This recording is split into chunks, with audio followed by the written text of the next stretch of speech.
Manusia hanya wajib berusaha, tapi nggak pernah wajib berhasil.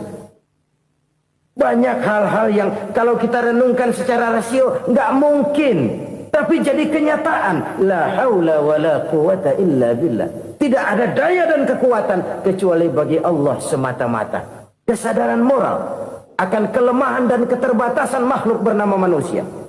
Kadang kita kagum dengan otak, tapi kita sering lupa sama yang bikin otak. Padahal bagaimanapun hebatnya otak, yang bikin otak pasti lebih hebat dari otak. Nggak percaya, silahkan otak-otakan. Inilah kecenderungan. Kita kagum dengan pesawat-pesawat mutakhir, bukan main besi gede banget terbang itu. Alangkah hebatnya. Lalu apa yang bikin otak tidak lebih hebat dari itu semua? Kita puji laut. Apa yang bikin laut tidak lebih hebat dari laut itu? La haula wa la quwata illa billah. Tidak ada daya dan kekuatan kecuali Allah. Apa yang bisa kita lakukan kalau tidak karena daya dan kemampuan yang diberikan oleh Allah kepada kita? Lahirlah sikap tawadu, rendah hati, tidak melonjak menjadi angkuh dan sombong, sadar akan kelemahan dan keterbatasan diri. Sebagai makhluk yang diciptakan oleh Allah Subhanahu wa ta'ala. Jadi satu sisi ini ucapan yang berpahala, la haula, jadi wiridan. Pada sisi lain ini kesadaran moral, sikap mental, kesadaran batin, bahwa yang punya daya dan kekuatan itu cuma Allah. Kita nggak pantas untuk sombong, sebab sombong itu pakaiannya Allah. Kita nggak sedang pakai pakaian Allah, kegedean. Dan makin kita renungi, makin terbentur. Apa sih yang bisa kita sombongin? Kita mau sombong apa? Kaya? Pintar? Itu kan semua relatif. Di atas langit masih ada langit lagi. Jadi oleh karenanya, marilah kita menyadari. Manusia hanya wajib berusaha, tapi tidak pernah wajib berhasil. Yang berusaha saja tidak wajib berhasil, apalagi yang tidak berusaha. Islam bukan agama orang pemalas yang selesai sholat lalu enggelohom, enggelenggem ayem-ayem. Tapi Islam bukan agama orang sombong yang setelah berusaha lalu tidak memerlukan Allah. Kita bisa saja bikin proyeksi, tahun sekian kita bakal panen besar menurut perhitungan otak. Tapi ada kejadian lain. Apa? Tikus ngambek. Habis itu dimakanin tikus, panen gagal. Proyeksi rasional gagal oleh tikus-tikus yang ngambek itu. Bisa saja terjadi. Tahun depan kita panen besar, urung. Kenapa? Musim panas panjang. Dan sekarang ini koran-koran bikin berita musim mengalami penyelewengan. Bukan cuma manusia yang nyeleweng sekarang. Musim pakai nyeleweng. Mestinya kan musim hujan udah selesai. Masih hujan-hujan juga. Musim. Nah sekarang kita boleh bikin proyeksi. Kita bakal panen besar. Tahu-tahu musim panas panjang. Sawah retak, air kering. Cari teknokrat yang paling botak. Suruh pendekin tuh musim panas. La haula wa la quwata illa billah. Inilah kesadaran moral. Saudara, saya teringat satu saat ada seorang konglomerat. Umurnya ya kira-kira 70-an. Satu saat dia ditanya oleh wartawan, "Pak, umur Bapak berapa sih?" "Ya paling 10 tahun." 10 tahun? 10 tahun? Anak Bapak berapa orang? Satu saja? Satu. Harta Bapak berapa? Ya paling-paling bangsa 7 juta kali. 7 juta? Iya. Pak, kenapa Bapak bohongi saya? Bapak punya buku biografi. Koran-koran, majalah-majalah banyak memuat cerita riwayat hidup Bapak. Saya tahu umur Bapak 70. Kenapa bilang cuma 7 tahun? Saya tahu anak Bapak 8. Kenapa cuma bilang 1? Saya tahu harta Bapak miliaran, mungkin triliunan. Pabrik di mana-mana, bank di mana-mana. Kenapa bilang uang Bapak cuma 7 juta? Nah, kata si konglomerat tadi, "Kamu benar, Nak, kamu benar. Umur saya kalau jumlahnya memang 70, Nak. Cuman ingat-ingat saya, baru 7 tahun terakhir ini saya sujud. Baru 7 tahun terakhir ini saya berusaha dekat dengan Allah. Saya laksanakan perintahnya, saya jauhi larangannya. 7 tahun inilah rasanya yang ada nilainya di hadapan Allah. Yang 63 tahun matong, kelabu, kelem umur gue. Habis untuk maksiat, untuk munkarat. Maka ketika ditanya tadi, umur saya 7 tahun itu. Oh begitu Pak. Oh iya. Lalu anak Pak. Anak Bapak kan 8. Kenapa bilang cuma 1? Nah, kalau jumlah hitungannya memang anak saya 8. Tapi dari 8 orang ini rasanya cuma 1 nih.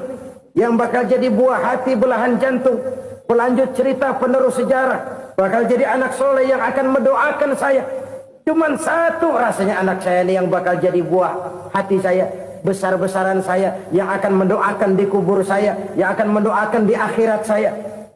Yang 7 orang mana? Masya Allah. Yang 1 tenggeng. Yang 1 nyekek botol lolo. Yang 1 nggak karu-karuan. Makanya saya bilang 1 anak saya yang akan bisa mendoakan saya. Oh begitu Pak. Iya. Nah harta Pak. Harta Bapak kan triliunan. Pabrik Bapak di mana-mana. Uang Bapak hampir di tiap bank-bank besar. Kenapa bilang cuma 7 juta? Betul kau nak. Harta saya kalau jumlahnya memang miliaran, triliunan mungkin. Tapi yang saya ingat baru 7 juta tuh yang saya belanjakan di jalan Allah. Saya nyumbang masjid, saya santuni yatim piatu, saya bantu pembangunan pesantren, saya bantu pembangunan rumah sakit Islam. Itu yang akan saya bawa pulang ke akhirat, yang 7 juta itu. Yang triliunan itu nanti akan diperebutkan oleh anak-anak saya sebagai waris saya. Jadi harta saya 7 juta itu yang bakal nemenin saya di akhirat. Yang akan saya bawa pulang jadi teman saya. Saudara-saudara kaum muslimin, jangan-jangan orang tua itu adalah kita-kita ini. Jangan-jangan kita-kita ini adalah orang tua itu. Jangan-jangan itu potret dari diri kita masing-masing. Dari sekian umur yang diberikan Allah, berapa tahun yang ada nilainya di hadapan Allah.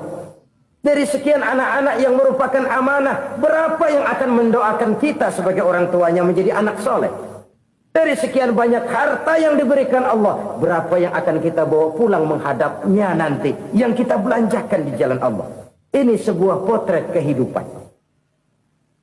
Karena itu kita kembali kepada la haula wa la quwata illa billah.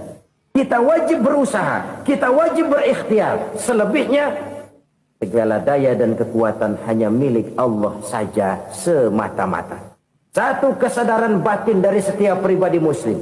Setelah ia berusaha dan berikhtiar, ia menyerahkannya kepada Allah Subhanahu wa ta'ala. Jadi satu sisi ini merupakan wiridan ucapan yang mengandung pahala. Pada sisi lain ini merupakan sikap batin dari seorang muslim di dalam ia menghadapi realitas kehidupan ini. Saudara-saudara kaum muslimin rahimakumullah. Kalau ini kita jadikan satu basis kehidupan, maka ini akan menyelamatkan manusia dari kemungkinan tergelincir menjadi orang yang lupa diri dan lupa darat. Sebab itu Imamul Ghazali berpesan, jadidis safinah fa innal bahra amiq wa khuziz zad fa inna safara ba'id wa khaffifil hamla fa innal hamla sadid. Perbarui selalu kapalmu karena lautan sangat dalam. Bawa bekal yang banyak karena perjalanan ini sangat jauh. Ringankan beban karena kebanyakan beban akan menyakitkan. Alangkah indah kalimat ini, alangkah dalam makna yang terkandung di sana. Perbarui selalu kapalmu karena lautan sangat dalam. Apa artinya ini? Jaga mentalmu baik-baik. Pelihara imanmu baik-baik karena hidup penuh cobaan seperti lautan. Kita kalau berlayar di lautan kan kadang-kadang tenang, angin bertiup sepoi-sepoi basah. Jika malam datang bintang gemintang bertabur menghias cakrawala, rembulan memantulkan sinarnya dengan indah. Dalam keadaan begitu berlayar enak, tapi lain saat ombak menggunung, halilintar menyambar, angin topan bertiup. Berapa banyak sudah saudara-saudara kita yang tenggelam di lautan dunia tanpa sadar bahwa dia belum sampai kepada pantai yang akan dituju. Berapa banyak sudah saudara-saudara kita yang tenggelam di lautan dunia ini tanpa sempat bangkit lagi. Dia menyangka sudah sampai kepada tujuannya. Hati-hati kapal jangan sampai bocor karena lautan sangat dalam. Iman ini jaga baik-baik karena hidup penuh dengan ujian. Wa khuzizat fa inna safara ba'id. Bawa bekal yang banyak karena perjalanan sangat jauh. Saudara mau ke Bandung, bawa duit. Saudara mau ke Surabaya, banyakkan lagi duitnya. Saudara mau ke Mekah, gepokan, iketan tuh duit nggak lembaran lagi. Makin jauh perjalanan, makin banyak bekal yang harus kita bawa. Kalau saudara dari Jakarta mau ke Surabaya, kagak bawa duit berangkat juga, itu sih bukan berani namanya, nekat. Sampai Surabaya belum tentu, sengsara di jalan udah pasti. Kenapa? Nggak bawa bekal berangkat. Sama juga kita nih, misalnya belum sempat sembahyang, mati. Waduh, berani banget orang. Belum punya bekal, mati. Sengsara di jalan. Atau bekal tidak cukup. Dari Jakarta saudara mau ke Surabaya, bawa duit 500 perak. Paling jauh Cikampek nyampenya itu. Paling jauh itu. Antara jauhnya perjalanan dengan bekal yang saudara bawa tidak seimbang. Hidup ini perjalanan panjang. A walking tour. Dimulai dari alam arwah. Sebelum jasad diciptakan, roh diciptakan lebih dulu. Dari situ pindah ke alam rahim. Dari alam rahim pindah ke alam dunia. Dari alam dunia pindah ke alam barzah. Baru menuju akhirat. Satu perjalanan panjang. Kalau bekal tidak bawa, sengsara di jalan. Bawa bekal yang banyak karena perjalanan ini sangat jauh. Wa khaffifil hamla, ringankan beban karena beban itu cuma akan menyulitkan. Kalau bekal itu sih keperluan, tapi beban nggak kita perluin, cuma ngeberat-beratin. Apa ini beban? Dosa. Kecurangan, kebatilan, kezoliman, ketidakadilan, kesewenang-wenangan. Itu akan jadi beban kita di akhirat. Alangkah celakanya, perjalanan panjang, bekal tidak bawa, beban kelewat banyak. Alamat sengsara di jalan. Pahala tidak ada, dosa berlipat ganda. Na'udzubillah, summa na'udzubillah. Kalau kita rangkum nasihat Al-Ghazali dengan kisah si konglomerat tadi, kita akan mengambil kesimpulan. Pertama, bekal terbaik dalam menghadapi gejolak kehidupan ini tidak lain adalah iman. Yang kedua, pahala dan dosa. Dua hal kontroversial. Pahala adalah bekal, dosa adalah beban. Tapi kita sekarang kan tidak begitu terangsang kepada yang abstrak. Orang berlomba mencari yang konkret-konkret saja. Yang real. Kalau memang dosa, benjol dong. Kira-kira begitu. Kira-kira begitu. Persis orang Yahudi dulu. Orang Yahudi itu kan pernah minta kepada Nabi Musa. Ya Musa, lan nu'mina laka hatta narallaha jahrah. Musa, kami nggak bakal mau beriman kepada Allah kalau belum kami lihat Allah ada nongkrong di depan kami. Kalau memang Tuhan ada, taruh dong di depan kami. Mau yang konkret-konkret saja. Kalau memang dosa, benjol dong. Kalau memang pahala, berasa dong. Orang terangsang kepada yang real, yang konkret-konkret saja. Karena itu, untuk mengejar dosa, orang mau bayar. Tapi untuk mengejar pahala, walaupun tidak bayar, orang segan. Ini yang dikatakan oleh Nabi, kamu mengharapkan ke surga, tapi kamu berat melaksanakan sesuatu yang bisa membawa kamu ke surga. Kamu ingin jauh dari neraka, tapi tiap saat kamu lakukan perbuatan-perbuatan yang justru menjerumuskan kamu ke neraka. Idda'aitum an-najata minan nar wa ramaitum fiha anfusakum. Kamu ingin selamat dari neraka, tapi kamu lemparkan diri kamu ke neraka. Kamu ingin masuk surga, tapi berat sekali kamu melakukan perbuatan-perbuatan yang bisa menyampaikan kamu di surga.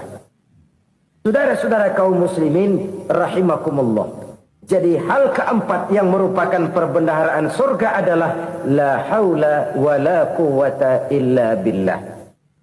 Satu sisi ini merupakan ucapan yang memperberat timbangan akhirat.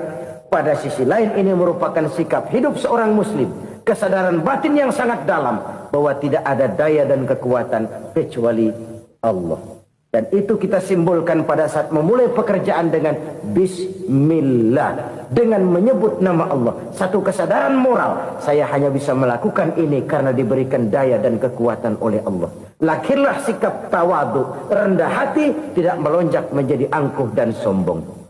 Saudara-saudara, sampai sini dulu jumpa kita kali ini. Semoga 4 perbendaharaan surga ini dapat kita lakukan, yang kelak akan merupakan bekal kita di kemudian hari nanti. Amin ya rabbal alamin. Bapak-bapak, ibu-ibu, saudara-saudara kaum muslimin rahimakumullah. Di dalam kehidupan kita sebagai seorang muslim, minimal 5 kali dalam sehari semalam kita mendengar seruan untuk mendirikan solat yang disebut azan. Ada kalimat menarik di dalam kalimat azan itu, yakni seruan hayya 'alal falah, marilah menuju kepada keberuntungan, marilah meraih kemenangan. Seruan ini adalah kecenderungan dari setiap manusia, apapun warna kulitnya. Artinya, setiap orang dalam hidup selalu ingin meraih dan mencari kemenangan. Kemenangan akan melahirkan kepuasan batin, dan kepuasan batin memberikan kebahagiaan. Sedangkan kekalahan melahirkan penderitaan batin, dan penderitaan batin menjerumuskan seseorang di dalam berbagai bentuk kerugian. Jikalau inilah seruan azan, maka masalahnya ialah apa yang menyebabkan kita meraih kemenangan. Al-Quranul Karim memberikan tuntunan dan ajaran kepada kita bahwa orang-orang yang memperoleh kemenangan itu tidak lain adalah orang-orang yang bertakwa. Hanyalah mereka yang bertakwa kepada Allah Subhanahu wa ta'ala pada akhirnya akan tampil sebagai pemenang. Lalu siapa orang yang bertakwa itu? Dijelaskan dalam awal-awal Al-Baqarah. Orang yang bertakwa yang akan meraih kemenangan, pertama, allazina yu'minuna bil ghaib, yaitu orang-orang yang beriman kepada yang gaib. Percaya bahwa ada alam yang gaib, alam yang abstrak, alam yang tidak bisa dijangkau oleh salah satu daripada panca indera kita. Mereka percaya dan beriman kepada adanya malaikat, beriman kepada adanya iblis dan jin, beriman kepada adanya alam kubur, beriman kepada adanya alam mahsyar, beriman kepada adanya alam akhirat, beriman kepada adanya surga dan neraka. Beriman bukan cuma sekedar beriman dalam ucapan bibir saja, tetapi beriman yang nilai iman itu mampu mewarnai gerak dan gaya hidupnya. Iman yang meresap sampai ke tulang sumsum, kemudian memberikan dampak positif di dalam kehidupan manusia. Alam, kita tahu, adalah sesuatu yang selain Allah, dan Allah bukanlah alam. Apapun namanya selain daripada Allah, itu adalah alam. Alam pada hakikatnya terbagi menjadi 2. Ada alam syahadah, alam nyata, alam konkret, alam yang bisa dijangkau oleh salah satu indera kita. Kemudian ada alam ghaib, alam yang tidak bisa dijangkau oleh panca indera kita, alam metafisika, alam abstrak, alam yang wajib kita imani keberadaannya. Kita percaya bahwa malaikat itu ada, kita percaya kepada jin, bahwa jin itu ada, kita percaya kepada adanya iblis dan setan. Bukan percaya kepada iblis dan setannya, percaya bahwa iblis dan setan itu ada. Itu termasuk salah satu daripada sifat orang yang bertakwa kepada Allah. Saudara-saudara kaum muslimin rahimakumullah, kecenderungan pembangunan yang lebih bersifat materialistis biasanya menggeser aspek kehidupan rohani. Orang berpikir empiri, dan dalam pola pikir yang demikian maka alam gaib tidak lagi mendapat perhatian. Aspek kehidupan yang bersifat rohaniah malah mulai ditinggalkan. Akibatnya terjadilah kepincangan di dalam kehidupan kita. Pernah ada satu pengalaman pribadi dalam perjalanan kembali ke tanah air. Dalam pesawat di sebelah kanan saya duduklah seorang Jerman namanya Heiner Simonsen. Iseng saya ajak kenalan, saya ajak ngobrol, saya tanya dia. Saya bilang, Mas Heiner ini, kalau pesawat yang kita tumpangi ini jatuh ke bawah, kira-kira apa yang bakal terjadi, Mas? Dia bilang, kita semua akan mati. Begitu? Iya. Oke. Apa itu mati? Tanya saya. Dia bilang, untuk tahu apa itu mati, kita harus tahu lebih dahulu apa itu hidup. Saya pikir nih bule bisa ngomong juga. Baiklah kata saya. Apa hidup menurut Anda itu? Oh, hidup itu dia bilang, kalau seluruh anggota badan kita bekerja secara normal, paru-paru memompa darah secara normal, jantung berdetak secara normal, sel-sel tubuh bekerja secara fit, dan organisme tubuh hanya mau bekerja secara normal, dia bilang, kalau kita memberi makan yang cukup, menu yang teratur, dan gizi yang lengkap. Saya bilang, kesimpulannya apa, Ner? Dia jawab, hidup adalah dari tangan ke mulut. Life is from the hand to the mouth, kata dia. Hidup adalah dari tangan ke mulut. Jadi masalah hidup tidak lebih daripada masalah isi perut. Orang pergi pagi, pulang sore, peras keringat, banting tulang, perut yang dibelain. Saya bilang, you are wrong. Sampean salah, Ner. Kamu orang Islam bukan? Bukan. Pantas. Kenapa saya salah? Dia bilang, ya jelas salah. Salahnya di mana? Kamu ini manusia. Kalau hidup cuma dari tangan ke mulut, saya bilang, kambing di kampung saya juga begitu pikirannya, Ner.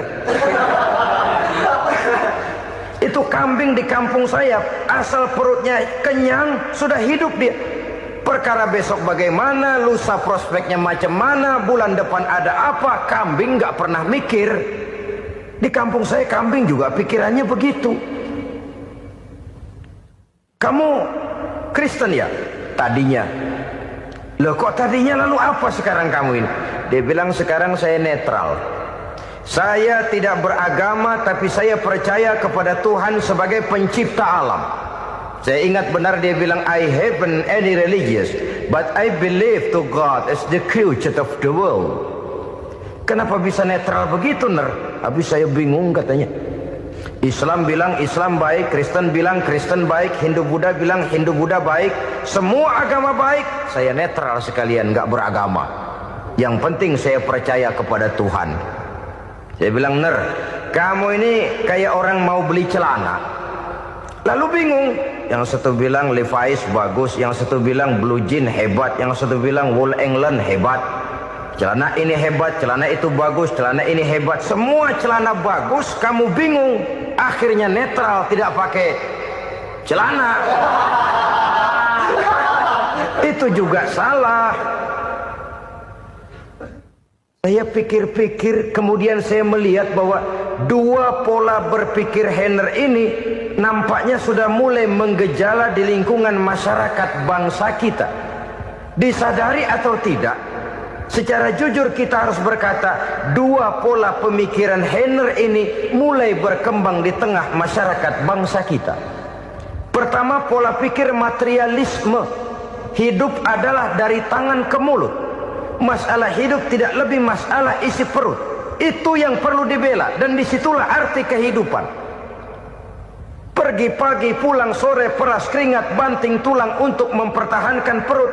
Kalau sudah kemari cara orang berpikir, maka buat apa percaya kepada yang gaib? Untuk apa sholat? Untuk apa puasa? Untuk apa zakat? Untuk apa menghadiri majelis taklim? Tanpa kepercayaan kepada yang gaib, hidup berjalan menurut alur empiris dan materialis.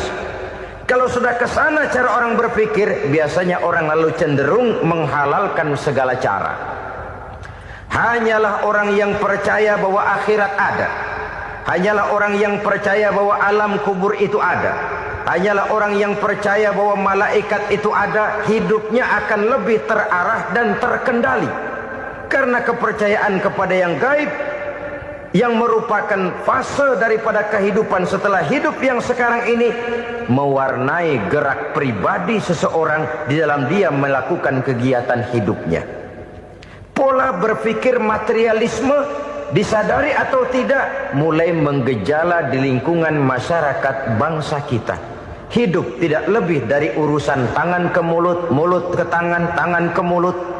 Asal perut sudah kenyang, hiduplah sudah.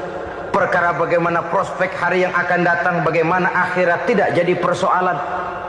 Ini yang oleh Nabi diperingatkan, ad-dunya sijnul mu'min wa jannatul kafir. Dunia adalah penjara bagi orang beriman dan surga bagi orang kafir. Dulu di zaman Belanda hadis ini pernah disalah tafsirkan, disalah artikan, digunakan sebagai senjata untuk mengkebiri dan membuat impoten umat Islam. Sudahlah umat Islam gak usah macam-macam, kata Belanda. Dunia ini kan penjara buat orang Islam, surga buat orang kafir. Di penjara jangan bertingkah.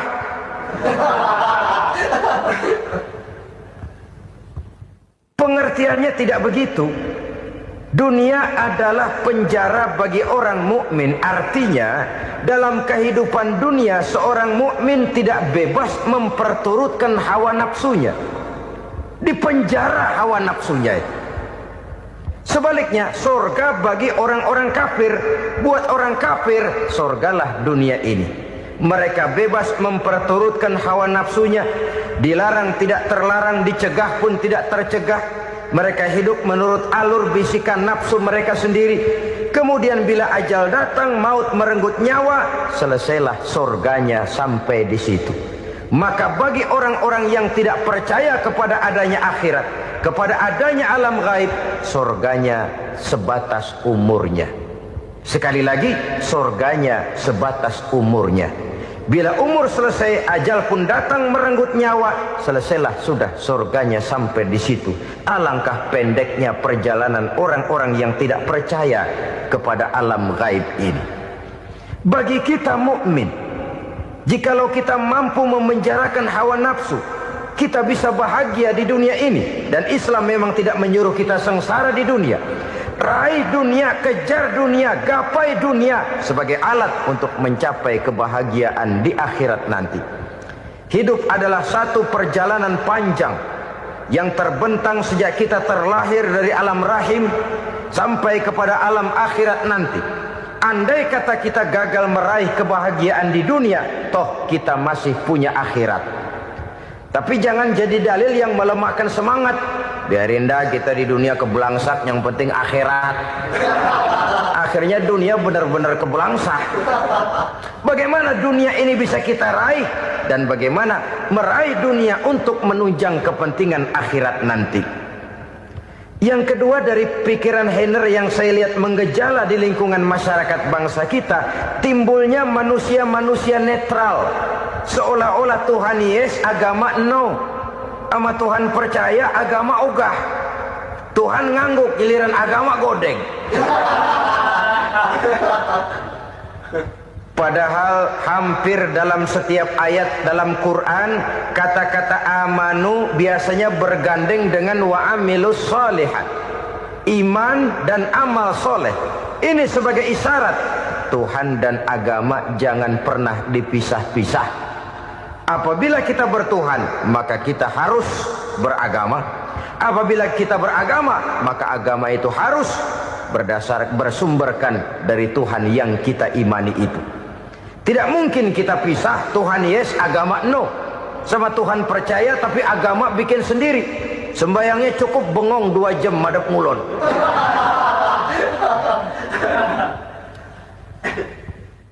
Saudara-saudara kaum muslimin rahimakumullah. Jadi dengan demikian, agama yang kita akui merupakan unsur mutlak di dalam pembangunan sekarang ini, merupakan bagian dari kehidupan yang menuntun kita bahwa di balik alam nyata ini, di balik alam syahadah ini ada alam gaib. Dan mudabbir, murabbi, yang mengatur, yang menguasai, yang memelihara baik dia alam nyata, baik dia alam gaib, tidak lain adalah Allah Subhanahu wa ta'ala. Di sana ada satu super power, satu maha kekuatan yang kita perlu bersandar kepadanya. Sebagai makhluk nyata yang hidup di alam nyata, berbuatlah secara nyata sebagaimana harusnya kita berbuat. Karena Islam jelas bukan agamanya orang pemalas. Islam jelas bukan agamanya orang yang mengajarkan setelah selesai sholat boleh duduk, nggelenggem ayam-ayam, ndelohom, menghitung bintang di langit sambil menunggu keajaiban. Tidak. Islam adalah agama yang mengajarkan apabila sholat sudah selesai kamu kerjakan, bertebaranlah di permukaan bumi, cari karunia Tuhanmu. Jangan hidup berpangku tangan menunggu keajaiban. Karena hidup bukan undian. Jangan berharap untung besar tanpa mau peras keringat. Tapi di sebalik itu toh kita juga harus yakin bahwa di sisi usaha nyata yang kita lakukan ada satu super power, satu maha kekuatan gaib yang menentukan berhasil dan tidaknya usaha kita. Kepercayaan kepada hal semacam inilah yang mendorong kita untuk mempunyai sandaran vertikal, agar jikalau usaha ini berhasil kita tidak lupa diri dan lupa daratan. Jikalau usaha ini gagal kita tidak putus asa dan buruk sangka, tidak cupik pandangan dan sempit hati, tapi mampu melihat persoalan dengan kacamata putih sambil husnuzon kepada Allah Subhanahu wa ta'ala. Kita percaya malaikat itu ada. Ada yang namanya raqib dan atid, mengawasi gerak hidup kita sampai kepada gerak hati kita. Ini memberikan sugesti agar kita berhati-hati. Tidak sejengkal tanah pun kita bisa berlindung dari pengawasan raqib dan atid. Ada munkar nakir yang akan menyoal kita di alam kubur. Ada malaikat Malik, penjaga neraka. Ada malaikat Ridwan yang menjaga surga. Kita percaya kepada adanya jin. Kita percaya kepada adanya setan, iblis. Percaya kepada adanya, bukan mempercayai si setan, si iblis lalu menjadikannya sebagai teman. Tidak. Percaya bahwa mereka itu ada dan merupakan makhluk Allah yang gaib, yang diciptakan Allah Azza wa Jalla. Kepercayaan kepada alam gaib memberikan motivasi terhadap gerak lahir manusia, sehingga dengan motivasi kepercayaan kepada yang gaib, gerak lahir jadi lebih terarah, jadi lebih terpelihara.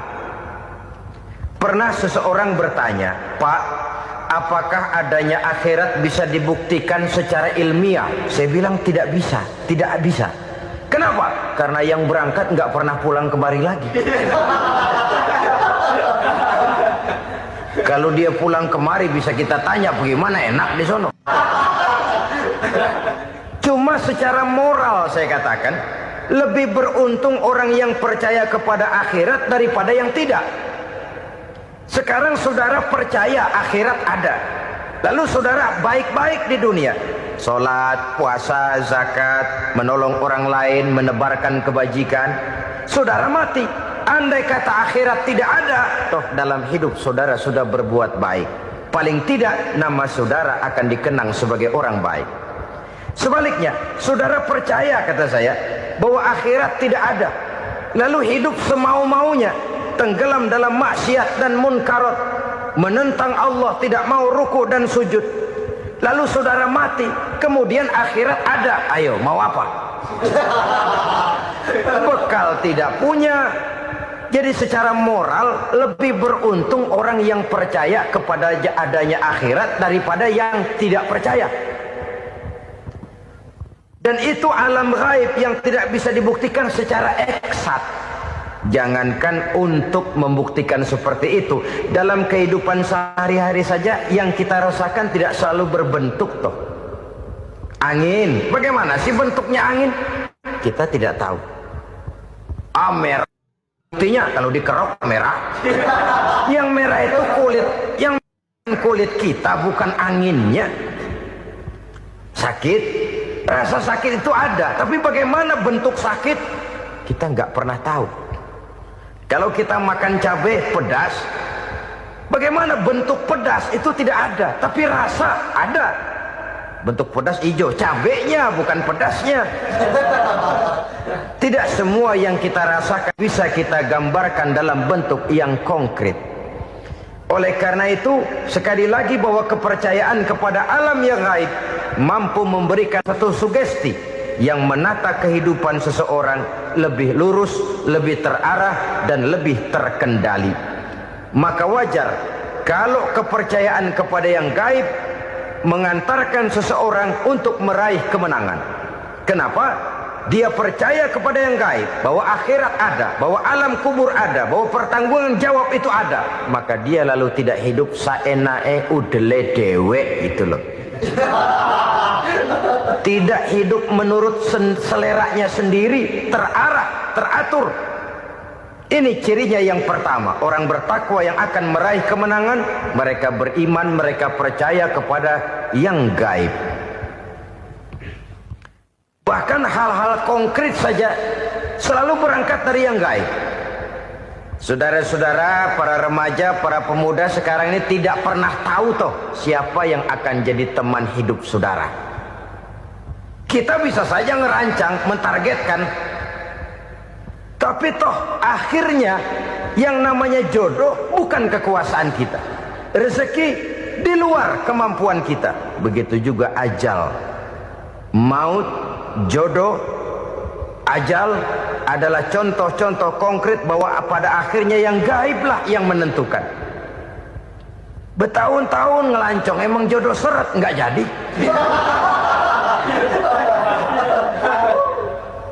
Begitu kenal baru setengah malam nginep ditangkap hansip kan. Hal-hal semacam itu kadang-kadang kita berpikir suuzon, gile, perempuannya cakep banget, lakinya rebek amat. Memang begitulah jodohnya. Memang begitulah jodohnya. Saudara hadirin ma'asyiral muslimin yang saya hormati, jadi hal-hal yang konkret saja kita yakini sepenuhnya ditentukan oleh satu superpower yang gaib itu tadi. Dari sanalah segala ketentuan itu berangkat dan kesanalah segalanya akan kembali. Maka kepercayaan kepada yang gaib meluruskan gerak hidup seseorang dan itu akan mengantarkan dia kepada meraih kemenangan. Satu. Yang kedua, wa yuqimuna shalah. Orang bertakwa yang akan meraih kemenangan itu adalah orang-orang yang mendirikan sholat. Kenapa sholat mengantarkan orang untuk meraih kemenangan? Yang jelas, inna sholata tanha anil fahsya'i wal munkar. Sholat mampu mencegah manusia dari perbuatan keji dan munkar.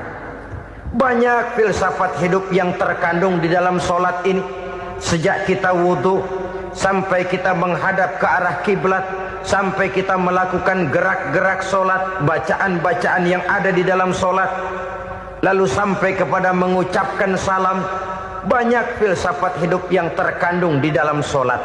Umpamanya saja, setelah takbiratul ihram, mulai kita dengan sholat dalam posisi berdiri. Diajarkan dalam kitab-kitab fikih agar kita melihat ke arah tempat sujud. Ini kan filsafat kehidupan. Kalau kamu sholat dalam posisi berdiri, lihat tempat sujud. Jangan sholat mata jelalatan, sebab nanti bisa mengurangi kekhusyuan. Jadi wajar kalau yang dikatakan bahwa yang paling afdol adalah shaf yang di depan. Kenapa? Secara harfiah pengertiannya akan lebih mengundang kekhusyuan. Kenapa? Kalau kita di soft paling depan di masjid umpamanya paling banter kita lihat tembok.